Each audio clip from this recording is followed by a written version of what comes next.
میں نے جو متعدد مواقع سے آیات مبارکہ آپ کو سنائی کہ ہر جگہ پر چوٹی کی چیز صبر ہے، آخری چیز جو بیان ہوتی ہے وہ صبر ہے۔ سورۃ العصر میں آخری بات وَتَوَاصَوْا بِالصَّبْرِ یا ایھا الذین آمنوا استعینوا بالصبر والصلاۃ، اے ایمان والو مدد حاصل کرو صبر سے اور نماز سے۔ ان اللہ مع الصابرین، اللہ تعالیٰ صبر کرنے والوں کے ساتھ ہے۔ اور پھر آگے چل کر وبشر الصابرین الذین اذا اصابتهم مصیبۃ قالوا انا للہ وانا الیہ راجعون، اے نبی بشارت دیجئے، خوشخبری دیجئے ان صبر کرنے والوں کو کہ جن پر جب بھی کوئی تکلیف یا مصیبت نازل ہوتی ہے تو کہتے ہیں کہ ہم اللہ ہی کے ہیں اور اللہ ہی کی طرف ہمیں لوٹ جانا ہے۔ صبر کا مفہوم ہے اپنے آپ کو تھامنا، روکنا، برداشت کرنا، تحمل کرنا، اور جو بھی اپنا ایک طے شدہ مقصد ہے کسی بھی مخالفت سے بددل ہوئے بغیر، کسی بھی تکلیف یا مصیبت سے ہراساں ہوئے بغیر اس کی طرف پیش قدمی کیے چلے جانا۔ بڑی سخت سردی پڑ رہی ہے، فجر کا وقت ہے، گرم پانی کا اہتمام نہیں ہے، اب اس وقت فجر کی نماز کے لیے اٹھنا، ٹھنڈا پانی اگر ہے تو وضو تو کرنا ہوگا، اس ٹھنڈے پانی سے وضو کرنا، اس وقت لحاف سے نکلنا ہی بہت مشکل، ٹھنڈے پانی سے وضو کرنا اور مصیبت۔ یہ جب تک انسان میں صبر کا مادہ نہ ہوگا ممکن ہی نہیں۔ اس کو کہیں گے صبر علی الطاعہ، اطاعت پر صبر کرنا۔ ناگواری محسوس ہو رہی ہے لیکن اس ناگواری کو برداشت کرتے ہوئے انسان اللہ کے حکم کے اوپر جمع رہے، اللہ کے حکم پر عمل کرے۔ یہ کیا ہے؟ یہ صبر ہے۔ اگر یہ صبر نہیں ہے تو ظاہر بات ہے کہ انسان اللہ کے اس حکم پر عمل نہیں کر سکے گا۔ صبر کا مادہ نہیں ہوگا تو آپ کام نہیں کر سکیں گے۔ اور اسی کا ایک دوسرا رخ ہے، جب آپ دعوت حق کے لیے کھڑے ہوں گے پہلا قدم کیا آتا ہے؟ استہزاء، تمسخر، مذاق اڑانا، جس کی میں مثال اب دینا چاہتا ہوں محمد الرسول اللہ صلی اللہ علیہ وسلم کی شخصیت سے۔ دیکھیے ہم کیا اور ہماری بساط کیا، ہم کیا مبلغ ہوں گے، کیا داعی ہوں گے، ہمارے اپنے دامن پر داغ ہوتے ہیں، لیکن یہ کہ محمد الرسول اللہ کے دامن پر کوئی داغ تھا؟ ان کو تو سارے مکے والے الصادق الامین کہتے تھے، نہایت محبوب شخصیت تھے، ان کے لیے تو جا صادق جا الامین یہ الفاظ سننے میں آتے تھے، آنکھوں کا تارا۔ لیکن جب آپ نے دعوت اب شروع کی، اب قرآن مجید میں دیکھیے کسی نے کہا مجنون ہو گئے، دماغ خراب ہو گیا، پاگل ہو گئے، اجی شاعر ہیں، کچھ شعر جوڑ لیتے ہیں ہم پر دھوس جماتے ہیں۔ کسی نے کہا ساحر ہیں، کچھ جادو سیکھ لیا ہے، یہاں تک کہ ایسے بدبخت بھی پیدا ہوئے، قرآن میں ہے ساحر کذاب، سحر کرنے والا جادوگر نہایت جھوٹا۔ یہ الفاظ کہے جا رہے ہیں کس کی شان میں؟ محمد الرسول اللہ صلی اللہ علیہ وسلم۔ قرآن میں نقل کیا گیا یا ایھا الذی نزل علیہ الذکر انک لمجنون۔ کبھی آپ نے اس کا ترجمہ سوچا؟ ہے وہ شخص، دیکھیے تصور کیجئے حضور جا رہے ہیں، تشریف لے جا رہے ہیں، کسی دعوت میں ہے، تبلیغ میں، یا ویسے ہی تشریف لے جا رہے ہیں، اور کوئی ایک جمگھٹا ہے لوگوں کا، ادھر سے فقرہ آتا ہے، تیر کی طرح لگتا ہے دل میں جا کر محمد کے صلی اللہ علیہ وسلم۔ اے وہ شخص جس کا یہ خیال ہے کہ اس پر کوئی ذکر نازل ہو رہا ہے، ہمارے خیال میں تو تمہارا دماغ خراب ہو گیا ہے۔ یا ایھا الذی نزل علیہ الذکر انک لمجنون، کہا کہ نہیں کہا؟ اور یہ نہ سمجھیے کہ حضور صلی اللہ علیہ وسلم کے قلب مبارک کو تکلیف نہیں ہوتی تھی۔ میں قرآن سے ثابت کروں گا، میں کہیں کوئی کہانیاں بیان نہیں کرنا چاہتا۔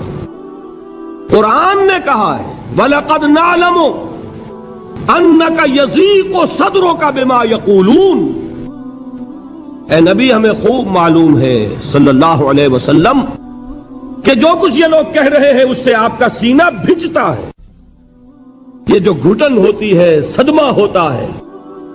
انک یضیق صدرک بما یقولون، ہمیں خوب معلوم ہے کہ جو کچھ یہ باتیں آپ کو سننی پڑ رہی ہیں، یہ کڑوی کسیلی باتیں، یہ جو فقرے چست ہو رہے ہیں، استہزاء ہو رہا ہے، تمسخر ہو رہا ہے۔ سورہ ہجر میں ہے، ایک جگہ کھڑے ہوئے لوگ قرآن کا مذاق اڑا رہے ہیں، بھائی فلاں آیت تم لے جانا، فلاں آیت میری ہوگی، اس کے ٹکڑے کر رہے ہیں، اس کے ٹکڑے حصے بکھرے کر کے قیمہ بنا کر ان آیات کا تمسخر اڑا رہے ہیں۔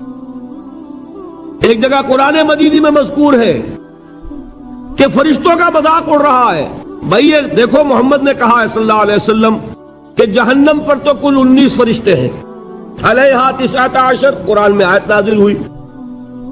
ایک پہلوان کہتا بھائی 10 کو تو میں سنبھال لوں گا، باقی 9 کا تم انتظار کر لو۔ یہ باتیں آ رہی ہیں حضور کے کانوں میں، کلام الہی کے ساتھ کیا سلوک ہو رہا ہے، مجھ پر کیا فقرے چست کیے جا رہے ہیں، مجھ پر جس طریقے سے استہزاء اور تمسخر کا رویہ اختیار کیا گیا ہے، دل بھج رہا ہے، دل میں صدمہ ہے۔ دیکھیے سورہ نون ہے، اور میرے نزدیک یہ دوسری وحی ہے جو حضور پر نازل ہوئی ہے، اس کی ابتدائی آیات، نون والقلم وما یسطرون ما انت بنعمت ربک بمجنون وان لک لاجرا غیر ممنون وانک لعلی خلق عظیم فستبصر ویبصرون بأیکم المفتون ان ربک هو یعلم بمن ضل عن سبیلہ وهو اعلم بالمہتدین۔ نون، قسم ہے قلم کی اور جو کچھ یہ لکھتے ہیں۔ اے نبی آپ اپنے رب کی نعمت سے مجنون نہیں ہیں۔ یہ کیوں کہا جا رہا ہے؟ حضور کو جو صدمہ پہنچا ہے وہی نازل ہوئی ہے دل جوئی کے لیے، تسلی کے لیے۔ آپ کیوں برا منا رہے ہیں؟ اے نبی آپ کیوں صدمہ اور رنج اور اندوہ محسوس کر رہے ہیں؟ ان بدبختوں کے کہنے سے کوئی آپ مجنون ہو جائیں گے؟ مانتا بے نعمت رب کا بھی مجنون وَإِنَّ لَكَ لَأَجْرًا غَيْرَ مَمْنُونَ، آپ کو جو یہ صبر کرنا پڑ رہا ہے، آپ کو جو یہ جھیلنا پڑ رہا ہے، اس کی وجہ سے آپ کو وہ اجر ملے گا جس کا سلسلہ کبھی منقطع نہیں ہوگا۔ وَإِنَّكَ لَعَلَىٰ خُلُقٍ عَظِيمٍ، اور اے نبی آپ تو خلق عظیم کے حامل ہیں۔ آپ کا اخلاق، آپ کا کردار، آپ کی سیرت، آپ کی شخصیت میں طہارت، نفاست، پاکیزگی، آج تک دنیا نے کوئی پاگل، کوئی مجنون ایسا بھی دیکھا؟ یہ ساری باتیں اللہ تعالیٰ حضور کی دلجوئی کے لیے فرما رہے ہیں۔ اس سے آپ اندازہ کیجئے کہ کتنا صدمہ ہوتا ہوگا۔ یہی ہے، اس ساری چیز کو جمع کیجئے تو یہ چیز کیا ہے؟ وَاصْبِرْ عَلَىٰ مَا يَقُولُونَ وَاهْجُرْهُمْ هَجْرًا جَمِيلًا، صبر کرو اے نبی، صبر کرو اے محمد صلی اللہ علیہ وسلم، جھیلو اور برداشت کرو اس پر جو یہ کہہ رہے ہیں۔ یریدون لیطفئوا نور اللہ بافواہہم، یہ چاہتے ہیں کہ اللہ کے نور کو اپنے منہ سے بجھا دیں، پھونکے مار کے ہی بس۔ نور خدا ہے کفر کی حرکت پہ خندہ زن، پھونکوں سے یہ چراغ بجھایا نہ جائے گا۔ یریدون لیطفئوا نور اللہ بافواہہم واللہ متم نورہ ولو کرہ الکافرون، یہ چاہتے ہیں کہ اپنے منہ کی پھونکوں سے اللہ کے نور کو بجھا دیں، حالانکہ اللہ تعالیٰ تو اپنے نور کا اتمام فرما کر رہے گا، خواہ ان کافروں کو کتنا ہی ناگوار ہو۔ اس کی ترجمانی ہے نور خدا ہے کفر کی حرکت پہ خنددن، پھونکوں سے یہ چراغ بجھایا نہ جائے گا۔ یہی وجہ ہے، دیکھیے مکی صورتوں میں خود نبی اکرم صلی اللہ علیہ وسلم کو اتنے مختلف پیرایوں میں صبر کا حکم دیا گیا۔ کچھ مثالیں میں دے چکا ہوں، وَلِرَبِّكَ فَاصْبِرْ، اسی طریقے سے وَاصْبِرْ كَمَا صَبَرَ أُولُو الْعَزْمِ مِنَ الرُّسُلِ، اے نبی صبر کیجئے جیسے کہ صبر کیا ہمارے اولو العزم رسولوں نے۔ وَاصْبِرْ وَمَا صَبْرُكَ إِلَّا بِاللَّهِ، اے نبی صبر کیجئے اور آپ کا صبر تو اللہ ہی کے سہارے ہے۔ وَاصْبِرْ لِحُکْمِ رَبِّكَ، یہ سورہ نون جس کی ابتدائی آیات میں نے آپ کو سنائی، نون والقلم وما یسطرون ما انت بنعمت ربک بمجنون، اس کا اختتام کیا ہوتا ہے؟ وَاصْبِرْ لِحُکْمِ رَبِّكَ وَلَا تَكُنْ كَصَاحِبِ الْحُوتِ اِذْ نَادَىٰ وَهُوَ مَكْظُومٌ، اے نبی صبر کیجئے اپنے رب کے فیصلے کا، انتظار کیجئے اور اس مچھلی والے کے مانند نہ ہو جائیے۔ مچھلی والا کون؟ حضرت یونس علیہ السلام۔ مچھلی والے نے اپنے دینی حمیت اور غیرت جو تھی اس کی وجہ سے اللہ کے حکم کا انتظار نہیں کیا، اپنی قوم کو چھوڑ کر چل دیے۔ نبی کا، رسول کا یہ معاملہ ہوتا ہے، جیسے کہ آپ کو معلوم ہے کوئی افسر ہے کسی حکومت کا، وہ اپنی پلیس آف ڈیوٹی کو نہیں چھوڑ سکتا، he must stick to his place of duty. بڑے افسرز کے لیے تو یہ بہت بہت اہم بات ہے۔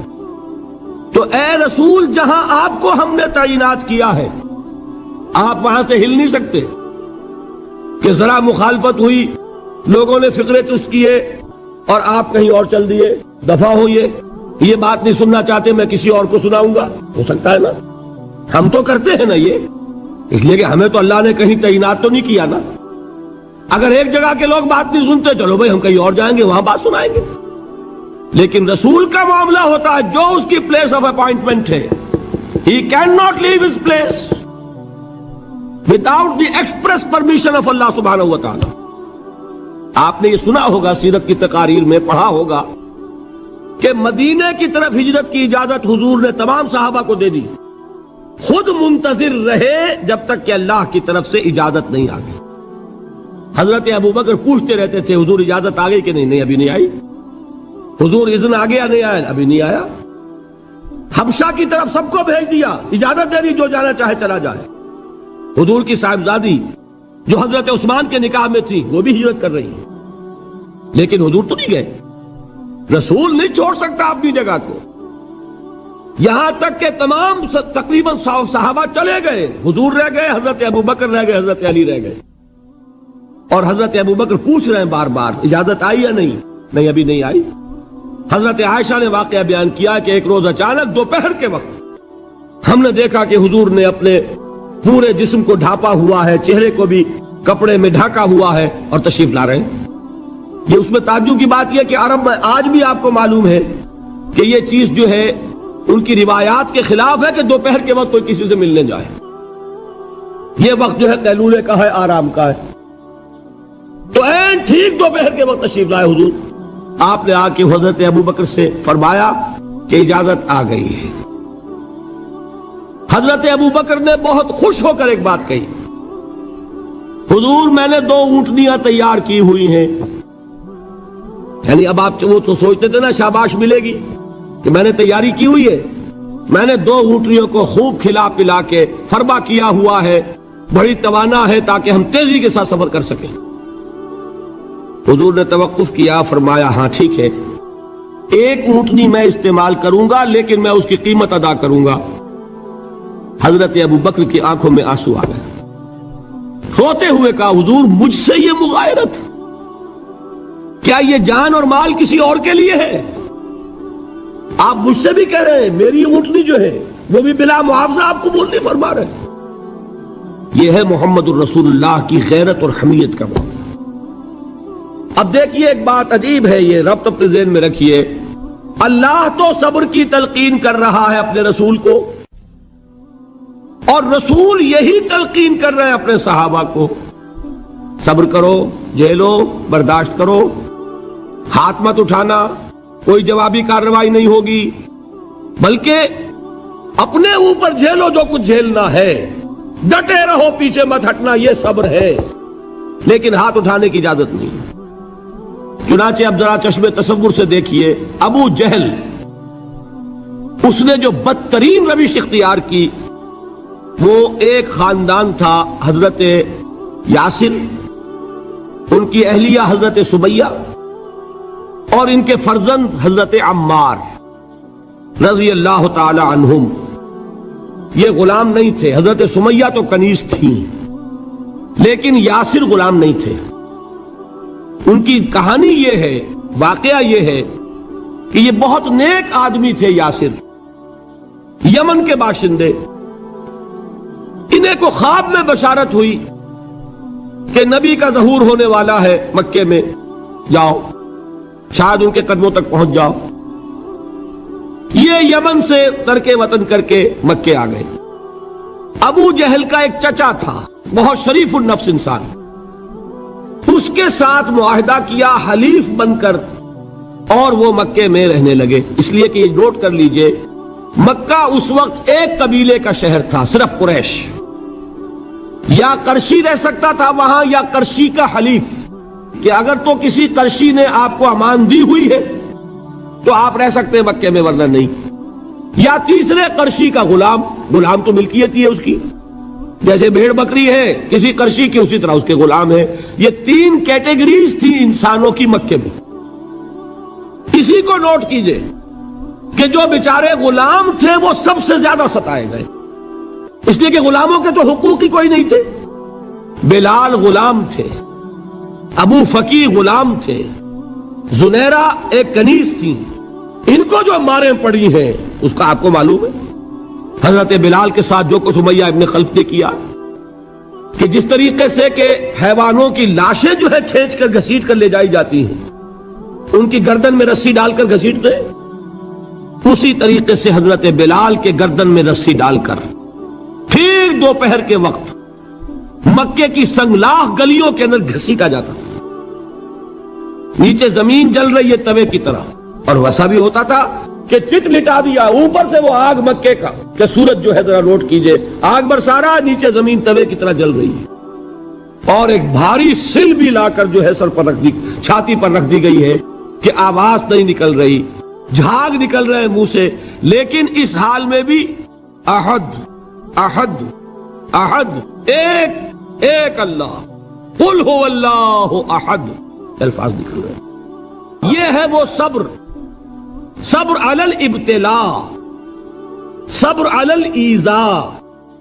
یہ ابتلاء اور ایذاء پر صبر ہے، جھیلو برداشت کرو، اس توحید پر قائم رہو، محمد کی رسالت کے اقرار کرتے رہو صلی اللہ علیہ وسلم، لیکن ہاتھ نہیں اٹھانا۔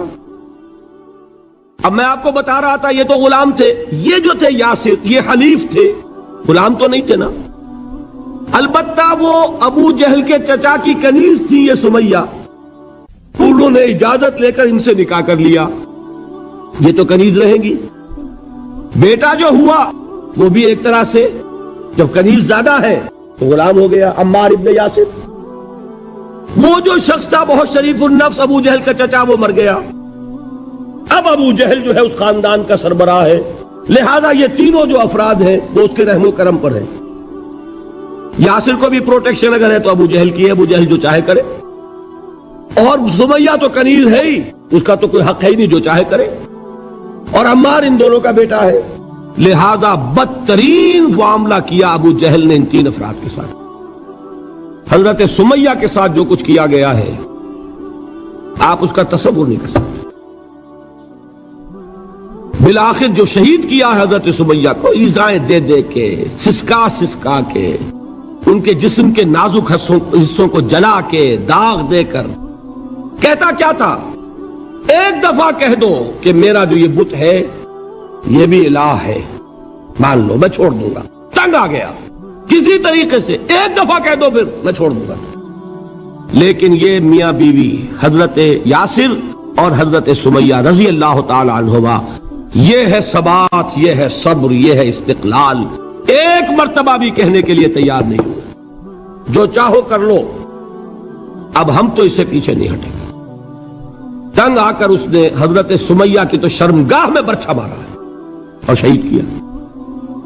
حضرت یاسر کے بارے میں ایک روایت یہ ہے، ستا ستا کے، تنگ کر کر کے، آخر کار جو ختم کیا، انہیں شہید کیا کس طرح، 4 سانڈ اونٹ جوان، ان سے رسے باندھے، ایک رسے سے ایک بازو باندھا، دوسرے سے دوسرا بازو باندھا، تیسرے سے ایک ٹانگ باندھی، چوتھے سے دوسری ٹانگ باندھی، اور چاروں کو دوڑایا ہے کہ جسم کے پرخچے ہو گئے۔ اس وقت سامنے سے حضور گزرتے تھے جبکہ آل یاسر کے ساتھ یہ معاملہ ہو رہا ہے، کیا فرماتے تھے، اسبروا یا آل یاسر فإن موعدکم الجنہ، اے یاسر کے گھر والوں صبر کرو، جھیلو، اس لیے کہ تمہارے وعدے کی جگہ جنت ہے۔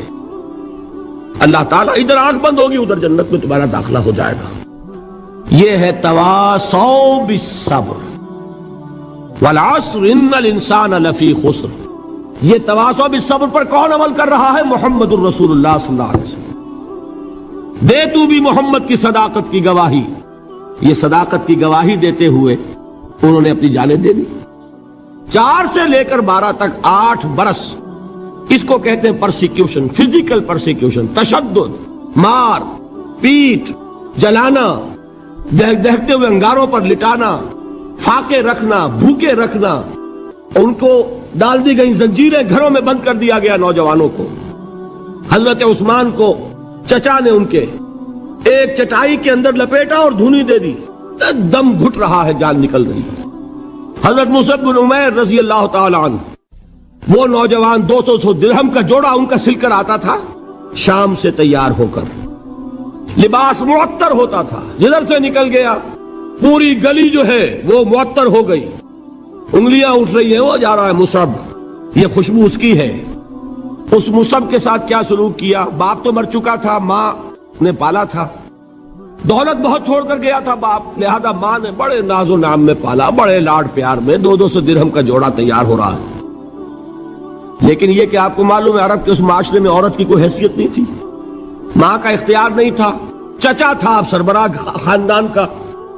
چچا نے کہا مصعب اگر تم نے اپنے باپ کا دین چھوڑ دیا ہے تو باپ کی دولت پر بھی تمہارا کوئی حق نہیں ہے، نکل جاؤ گھر سے۔ اس نے یہ سوچا تھا کہ مصعب کے ہوش ٹھکانے آ جائیں گے، دن میں تارے نظر آ جائیں گے، ناز و نام میں پلا ہوا گھر سے نکل کے جائے گا کہاں، یہ سارا نشہ جو ہے توحید کا یہ حیران ہو جائے گا۔ حضرت مصعب کا جواب بالکل برعکس تھا، اچھا ٹھیک ہے چچا جان میں گھر چھوڑتا ہوں۔ وہی بات جو کبھی کہی تھی ابراہیم نے، باپ نے کیا کہا تھا؟ واجرنی ملیہ، جاؤ چلے جاؤ، دفع ہو جاؤ میری نگاہوں سے۔ حضرت ابراہیم نے کیا جواب دیا تھا؟ سلام علیک ساستغفر لک ربی انہ کان بی حفیہ۔ اچھا ابا جان آپ کا حکم یہی ہے تو میں چلتا ہوں، آپ پر سلامتی ہو، میرا رب مجھ پر بڑا مہربان ہے، میں اس سے آپ کے لیے استغفار کروں گا، چلیے۔ یہی جو ہے حضرت ابراہیم ہی کی نسل ہے نا قریش۔ آج ابراہیم کے ایک بیٹے کے ساتھ وہی معاملہ ہو رہا ہے مصعب کے ساتھ، اور مصعب چلنے کے لیے تیار ہو گئے۔ چچا نے سوچا، میں سمجھتا تھا کہ ہوش ٹھکانے آ جائیں گے، یہ تو تیار ہو گیا نکلنے کے لیے۔ غصے میں آ کے اگلی بات کہی، یہ کپڑے جو پہنے ہوئے تم نے یہ بھی اسی مشرک باپ کی کمائی کے ہیں، اتارو ان کو۔ وہی کپڑے اتارے، مادر زاد برہنہ گھر سے نکالے گئے۔ ماں کے پاس پہنچے، ماں نے آنکھوں پر ہاتھ رکھے، وہ سب کیا ہوا؟ ماں سے کہتے ہیں کہ ماں میں موحد ہو گیا، اور وہاں سے گئے پھر حضور کی خدمت میں، کپڑے کہیں سے مانگے ہوں گے۔ یہ مصعب ہیں 200 درہم کا جوڑا پہننے والے۔ جب حضور پر مدینے کے 12 افراد ایمان لائے تھے، بیعت عقبہ اولا ہوئی، انہوں نے کہا کہ حضور ہمیں کوئی شخص اپنا ایسا شاگرد دیجئے جو ہمیں قرآن پڑھا سکے۔ حضور نے حکم دیا مصعب جاؤ، اب مدینے جاؤ، یثرب جاؤ، یثرب والوں کو قرآن پڑھاؤ، انہیں تبلیغ کرو۔ مصعب گئے ہیں وہاں، 1 سال کی کمائی 75 افراد لا کر حضور کے جھولی میں اگلے سال ڈال دیے کہ حضور یہ میری 1 سال کی کمائی ہے، 72 مرد 3 عورتیں۔ بہرحال وہ مصعب بن عمیر ہے جو غزوہ احد میں شہید ہوئے، اور جب شہید ہوئے تو ان کے جسم پر صرف ایک چادر تھی۔ یہی چیزیں ہیں اصل میں کہ جو ہمارے دلوں کو منور کرنے والی ہیں نور ایمان سے۔ وہ علم بردار تھے غزوہ احد میں، جھنڈا مسلمانوں کا ان کے پاس تھا۔ ایک ہاتھ پر ایک شانے پر وار پڑا، ہاتھ کٹ گیا، دوسرے سے تھاما، دوسرے پہ کٹ گیا، اب دونوں حصوں کے بچے ہوئے ٹکڑوں سے جھنڈے کو تھاما، گرنے نہیں دیا، یہاں تک کہ شہید ہو گئے۔ گرے ہیں تو جھنڈا گرا ہے۔ شکل میں حضور سے بہت مشابہ تھے، خبر اڑ گئی کہ محمد شہید ہو گئے صلی اللہ علیہ وسلم۔ یہ مصعب بن عمیر کا واقعہ ہے۔ جب ان کو اب دفن کرنے کا وقت آیا، اور شہید کے لیے کفن جو ہے اس کا وہی لباس ہوتا ہے جو شہادت کے وقت ہو، حضور کے سامنے ایک پرابلم پیش کیا گیا۔ حضور مصعب کے جسم پر تو ایک چادر تھی، اور وہ چادر بھی اتنی چھوٹی ہے یعنی 2 گز کی چادر بھی نہیں ہے. اس سے اگر سر ڈھانپتے ہیں مصحف کا تو پیر کھل جاتے ہیں, پیر ڈھانپتے ہیں تو سر کھلتا ہے. کیا کریں؟ حضور نے فرمایا سر ڈھانپ دو چادر سے اور پیروں پر گھاس ڈال دو. یہ آخری لباس ہے جو محمد کے اس دیوانے کو اس دنیا سے رخصت ہوتے ہوئے ملا ہے, جس کا 200 درہم کا جوڑا چلتا تھا. یہ ہے صبر. برداشت کیا کہ نہیں کیا؟ یہ خباب بن الارت پیشے کے لحاظ سے لوہار تھے. سوچئے ایک زندہ انسان کو دہتے ہوئے انگاروں پر لٹایا جا رہا ہے. ان انگاروں سے کھال جلی, کمر کی چربی پگھلی, اس پگھلنے والی چربی سے وہ انگارے ٹھنڈے پڑے. یہ سب کچھ جھیل رہا ایک شخص. سوچنے والوں نے سوچا نہیں ہوگا کیا جرم تھا ان کا, تو بڑا شریف آدمی ہے, بہت اچھا کاریگر ہے, وقت پر کام دیتا ہے, مناسب اجرت لیتا ہے, یہ کیا ہوا؟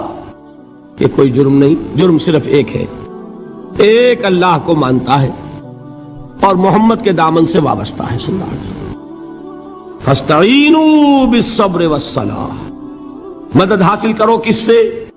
صبر سے اور نماز سے. ان اللہ مع الصابرین, جان لو کہ اللہ تعالیٰ صبر کرنے والوں کے ساتھ ہے. ولا تقولوا لمن يقتل في سبيل الله اموات, اور ہرگز نہ کہو اسے جو اللہ کی راہ میں قتل ہو جائے کہ وہ مردہ ہے. بل احیاء ولکن لا تشعرون, نہیں, وہ زندہ ہے لیکن تمہیں ان کا شعور نہیں ہے. اور سنیے اب یہ آیت اہم ترین ہے صبر کے موضوع پر. وَلَنَبْلُوَنَّكُمْ بِشَيْءٍ مِّنَ الْخَوْفِ وَالْجُوعِ وَنَقْصٍ مِّنَ الْأَمْوَالِ وَالْأَنفُسِ وَالثَّمَرَاتِ وَبَشِّرِ الصَّابِرِينَ. اور دیکھو ہم تمہیں آزمائیں گے. وَلَنَبْلُوَنَّكُمْ, ہم لازماً آزمائیں گے تمہیں. بِشَيْءٍ مِّنَ الْخَوْفِ, خوف کی کیفیت طاری کر کے, والجوع, بھوک, فقر اور فاقہ, ونقص من الاموال, مالی نقصان, والانفس, جانی نقصان, والثمرات, اور ثمرات, پھلوں اور میووں کا نقصان. میرے نزدیک یہاں پر ثمرات کا مفہوم ایک اور بھی ہے. ایک تو صاف تھا کھجور کی فصل تیار ہے, غزوہ تبوک جانے کا حکم مل گیا, کون اتارے گا؟ اور کھجور وقت پر اتری نہیں, برباد ہو جائے گی. یہ ہو رہا ہے نا میووں کا نقصان. اور میرے نزدیک یہاں یہ بھی ہے, بسا اوقات بہت سی محنتوں کا نتیجہ انسان دیکھتا ہے کہ ضائع چلا گیا. میں نے 10 سال محنت کی, حاصل کوئی نہیں نکلا. یہ ثمرات کیا ہے؟ محنتیں, محنتوں کے ثمرات کا ضیاع. کوشش آپ نے کی, قسمت کی خوبی دیکھیے, ٹوٹی کہاں کمن, 2-4 ہاتھ جب کے لبے بام رہ گئے. Be prepared. ایک شاعر کے یہ اشعار ہیں, یہ فصل امیدوں کی ہمدم اس بار بھی غارت جائے گی, سب محنت صبحوں شاموں کی اب کے بھی اکارت جائے گی. میرے نزدیک یہ ثمرات کا جو لفظ یہاں آیا ہے, وَنَقْصٍ مِّنَ الْأَمْوَالِ وَالْأَنفُسِ وَالثَّمَرَاتِ, سب محنت صبحوں شاموں کی اب کے بھی اکارت جائے گی. دھرتی کے کونوں کھدروں میں پھر اپنے لہو کی کھاد بھرو, پھر مٹی سینچو اشکوں سے, پھر اگلی رت کی فکر کرو, پھر اگلی رت کی فکر کرو, جب پھر ایک بار اجڑنا ہے. ایک فصل پکی تو بھر پایا, تب تک تو یہی کچھ کرنا ہے. ایک مقصد ہے سامنے, انقلاب برپا کرنا ہے. ایک کوشش ناکام ہو جائے کوئی پرواہ نہیں, نیکسٹ, پھر تیار رہو ناکامی کے لیے. ایسا نہ ہو جو انگریزی میں کہتے ہیں hope for the best but be prepared for the worst. ایسا نہ ہو کہ دوسری مرتبہ ناکام ہو کے بددل ہو جاؤ, تمہاری ہمتیں جواب دے جائیں. نہیں, پہلے سے تیار رہو کہ دوسری مرتبہ بھی ناکامی آئے تو آئے, لیکن جب تک کہ کامیابی حاصل نہیں ہوتی ہمیں یہ کام کیے چلے جانا. دیکھیے سیرت میں آیا کہ نہیں یہ واقعہ. بدر میں مسلمانوں کو فتح ہوئی تو احد میں زک پہنچی کہ نہیں؟ 70 صحابہ شہید ہوئے کہ نہیں؟ اگر ان کی ہمتیں جواب دے جاتی تو گاڑی کیسے چلتی آگے؟ تو فرمایا وَلَنَبْلُوَنَّكُمْ بِشَيْءٍ مِّنَ الْخَوْفِ وَالْجُوعِ وَنَقْصٍ مِّنَ الْأَمْوَالِ وَالْأَنفُسِ وَالثَّمَرَاتِ، ہم تمہیں لازم آزمائیں گے خوف کی کیفیت سے، فقر و فاقے کی کیفیت سے، بھوک سے، جان کے نقصان سے، مال کے نقصان سے، محنتوں کے حاصل کے ضائع ہو جانے سے۔ وَبَشِّرِ الصَّابِرِينَ، اور اے نبی بشارت دیجئے صبر کرنے والوں کو، الَّذِينَ إِذَا أَصَابَتْهُمْ مُصِيبَةٌ، وہ کہ جب ان پر کوئی تکلیف آئے، کوئی مصیبت آئے، کوئی آزمائش آئے، قالوا انا للہ وانا الیہ راجعون، وہ یہ کہیں کہ ہم اللہ ہی کے ہیں، اللہ ہی کی طرف لوٹ جانا ہے۔ یہ وہی انداز ہے جو میں نے فارسی کا شعر سنایا تھا آپ کو کہ سرے تسلیم خم ہے جو مزاج یار میں آئے۔ وہ ہمارا مولا ہے، ہمارا آقا ہے، اگر اسے یہی منظور ہے تو ہمیں بھی یہی منظور ہے۔ میں نے تسلیم و رضا کی بات کی تھی نا، آپ کو کچھ شعر سنائے تھے، ایک شعر اور سنیے، اور یہ کس کا ہے؟ محمد علی جوہر کا۔ ایک مرتبہ جیل گئے، ان کی ایک بیٹی جوان بیمار ہوئی، فوت ہو گئی، باہر چھوڑا انگریز نے، جاؤ بھائی دفن کر دو بیٹی کو۔ دوسری مرتبہ جیل گئے، دوسری جوان بیٹی اسی مرض میں مبتلا ہوئی، اب یہ جیل میں ہے، خبر پہنچی کہ دوسری بیٹی کے اوپر بھی اسی مرض کا حملہ ہوا ہے۔ ایک نظم لکھی ہے جس کا آخری شعر یہ ہے، تیری صحت ہمیں منظور ہے لیکن اس کو نہیں منظور تو پھر ہم کو بھی منظور نہیں۔ یہ ہے، جب تک یہ کیفیت نہ ہو اس میدان میں آدمی ثابت قدم نہیں رہ سکتا کہ میرے رب کو اگر یہ منظور ہے تو یہی مجھے منظور ہے، اور تیری صحت ہمیں چاہیے تو ضرور لیکن ہمارے رب کو منظور نہیں تو ہمیں بھی منظور۔ راضی برضائے رب۔ وَبَشِّرِ الصَّابِرِينَ الَّذِينَ إِذَا أَصَابَتْهُمْ مُصِيبَةٌ قَالُوا إِنَّا لِلَّهِ وَإِنَّا إِلَيْهِ رَاجِعُونَ۔ نہ شود نصیب دشمن کے شود ہلاک تیغت، سر دوستہ سلامت کے تو خنجر آزمائی۔ اولئک علیہم صلوات من ربہم ورحمہ، یہی ہے وہ لوگ جن پر ان کے رب کی طرف سے عنایتیں ہیں اور رحمتیں ہیں۔ وَأُولَئِكَ هُمُ الْمُهْتَدُونَ، اور یہی ہے وہ لوگ جو کامیاب ہونے والے ہیں، ہدایت پانے والے، ہدایت یافتہ۔ وَالصَّابِرِينَ فِي الْبَأْسَاءِ وَالضَّرَّاءِ وَحِينَ الْبَأْسِ، اور صبر کرنے والے، اصل نیکی ان کی ہے، جسمانی تکلیفوں میں صبر کرنے والے، فقر اور فاقے میں صبر کرنے والے، اور جنگ کے وقت صبر کرنے والے۔ اولئک الذین صدقوا واولئک هم المتقون، یہ ہے وہ لوگ جو صبر کرنے والے ہیں، یہ ہے جو سچے ہیں، جو اپنے دعوے میں نیکی کے اور ایمان کے صادق ہیں، اور یہی وہ لوگ ہیں جو متقی ہیں۔ اللہ تعالیٰ نے کیسے کیسے مسلمانوں سے کہا، مسلمانوں تمہیں زک پہنچی ہے تو انہیں بھی تو پہنچی تھی، ان کے 70 نہیں مارے گئے تھے بدر میں، ان کے حوصلے جو ہیں وہ تو پست نہیں ہوئے، وہ اگلے سال آ گئے تم پر چڑھائی کر کے، تم کیوں اتنا برا مان رہے ہو؟ تمہارے دل اتنے زخمی کیوں ہو گئے؟ تمہیں تکلیف پہنچتی ہے تو انہیں بھی پہنچتی ہے۔ اپنی غیرت جو ہے ہمیں ذرا اس کا جائزہ لینا چاہیے۔ لوگ باطل نظریات کے لیے کتنی قربانیاں دے رہے ہیں، لوگ باطل چیزوں کے فروغ کے لیے کتنی محنتیں کر رہے ہیں۔ جیسا کہ میں نے ابھی کہا تھا، اسی غیرت کو چیلنج کرنے کے لیے، ذرا آپ کی حمیت دینی کو جوش دلانے کے لیے، قادیانی نوجوان کتنی تعداد میں اپنے آپ کو دین کے لیے وقف کرتا ہے، اور آپ کتنے نوجوان ہیں جو اپنے آپ کو دین کے لیے وقف کر دیں، اور ہوں وہ کھاتے پیتے گھرانوں کے لوگ۔ یہ نہیں ہے کہ اگر کوئی اور کام نہیں کر سکتا تو پھر یہ ہے کہ وہ دین کے کام میں لگ جائے۔ باصلاحیت لوگ، کھاتے پیتے لوگ، ذہنی استعداد رکھنے والے لوگ، اونچے گھرانوں کے لوگ، وہ وقت کریں اپنے آپ کو دین کے لیے۔ اس کے بغیر کیسے باہر آ جائے گی، کیسے رونق آ جائے گی؟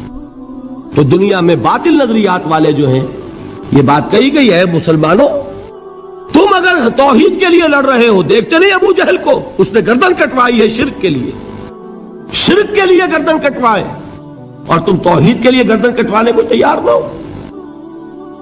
اس نے گردن کٹوائی کہ نہیں کٹوائی؟ اور کس طرح کٹوائی ہے؟ کیونکہ بڑا متکبر قسم کا، فرعون قسم کا شخص تھا، جب گردن کاٹنے لگے تو کہتا ہے ذرا نیچے سے کاٹنا تاکہ جب تم نیزے کے اوپر چڑھاؤ میرے سر کو تو اونچا نظر آئے، معلوم ہو سردار کا سر۔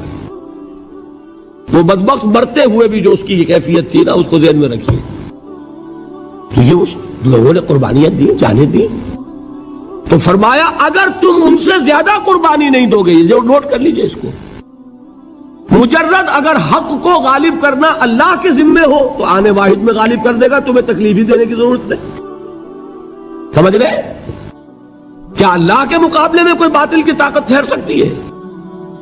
یہ تمہارے ایمان کا امتحان ہے، یہ تمہارے خلوص کی آزمائش ہے، یہ تمہارے امتحان کا ثبوت درکار ہے کہ اللہ تعالیٰ دیکھنا چاہتا ہے تم اس کے لیے اپنی جانیں قربان کرنے کو تیار ہو کہ نہیں، تم اس کے لیے تن من دل لگانے کو تیار ہو کہ نہیں۔ اور یہ جان لو کہ اگر کفار اور مشرکین اور ملحدین اور باطل نظریات والے وہ جو کچھ قربانیاں اپنے باطل نظریات کے لیے دے رہے ہیں، ان سے زیادہ اگر تم نہیں دو گے تو حق غالب نہیں ہوگا۔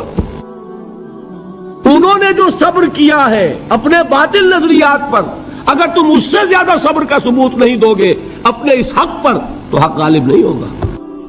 اس لیے فرمایا یا ایھا الذین آمنوا اصبروا وصابروا، نہ صرف یہ کہ صبر کرو بلکہ صبر میں اپنے دشمنوں سے آگے نکلو، ان کے صبر سے بڑھ کر صبر کرو۔ وَرَابِطُوا، مرابطہ کہتے ہیں چوکس رہنا، ہوشیار، پہرا دو، ایسا نہ ہو کہ دشمن جو ہے غفلت میں تمہارے اوپر کوئی حملہ جو ہے کر بیٹھے۔ وَاتَّقُوا اللَّهَ، اور اللہ کا تقوی اختیار کرو، لعلکم تفلحون، تاکہ تم فلاح پاؤ۔ یہ ہے حضرات تواصوا بالصبر۔